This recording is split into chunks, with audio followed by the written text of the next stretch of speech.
I got it. Who are you? What are you doing? Hey, now cut that out right now. That's not funny.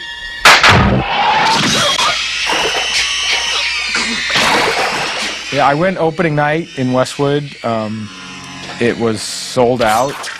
I was there with my friends, and the crowd was yelling and screaming, and they were really into it. They all had a good time, and this was really this new 3D thing. A lot of the people had never seen 3D, a 3D movie before. It was a new wave of 3D. You didn't have that red-blue.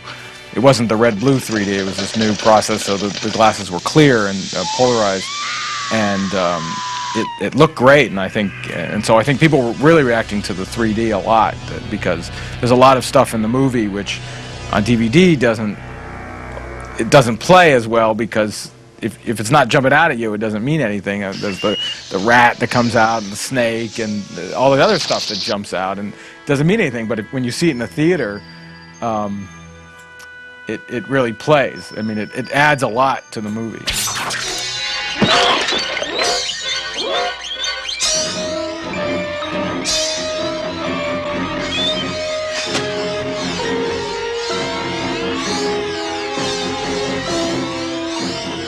I'd met Steve Miner, and in a conversation with him, told him that I'd spent the previous 6 months researching all different 3D methods available for feature film production.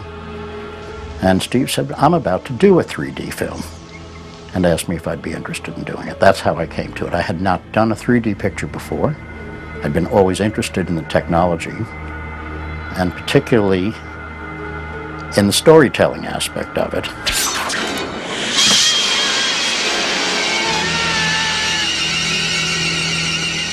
Well, the production aspect of making a 3D film is very different from making a flat film.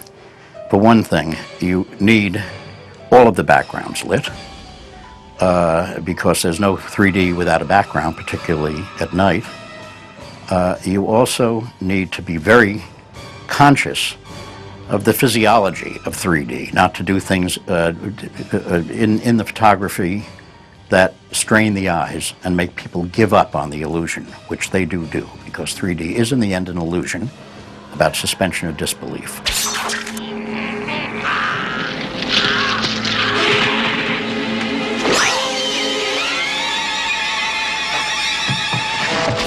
The eyeball, that was a good one. That was, especially in 3D. I remember seeing the eyeball in the theater. That was the first time I'd seen it, and it pops out, and the whole audience just jumped. It was a great. That was a great moment.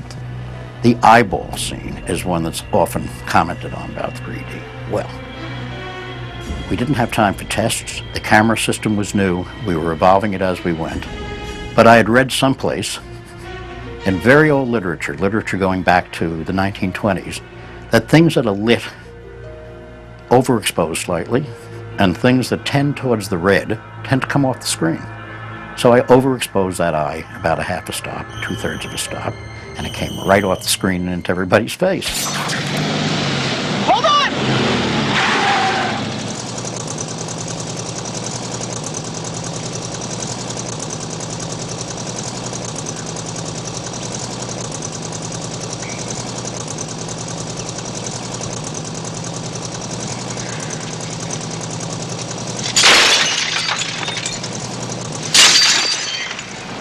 The 3D was it was my first movie, so I didn't really have a reference point, but everything took a long time. I mean, the lighting just took a long time to set everything up, and I guess 3 times more than any other movie. That's why the movie took 12 weeks to film, and all the others took 4. I mean, for us, most of the time it didn't affect the actors, except when we were doing specific 3D effects. There's a part where I have to throw the wallet in the store. I have to throw it right to the camera, and that was just, it's a small camera, and I was far away, and it was take after take, and the crew was like, get it, because it was the last shot of the day, and I'm just like, I couldn't hit it. It was.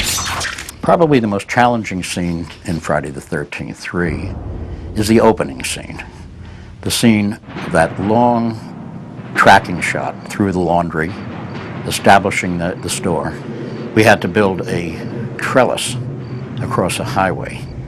We had to track this enormous device, and the Luma crane and its motion control stuff was in a state of evolution just as the 3D camera was. So that was a very, very difficult shot to make, but worth it in the end. Camera system that we used on Friday the 13th, which was the Mark's DPIC system, was really at that point not mature enough for this sort of production.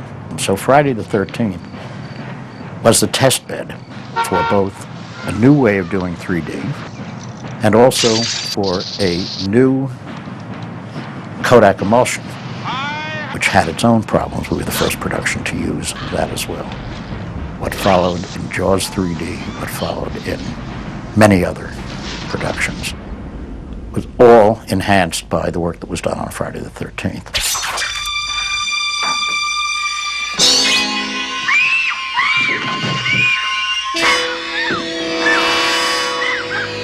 Don't look at him. Let's just get the hell out of here. We heard screaming. Oh my God. Oh, is he dead? Don't touch him, Andy. Don't move him. You creep. Oh my God. Get up. I guess I fooled you, huh? Shelley is a practical joker, and he brings with him a bunch of things up to the cabin, including a wetsuit and a harpoon and a hockey mask. And so he uses it to scare Vera in the water, and that's the first time the hockey mask is seen. And then Shelley is killed, and Jason takes the mask, and he hasn't relinquished it yet.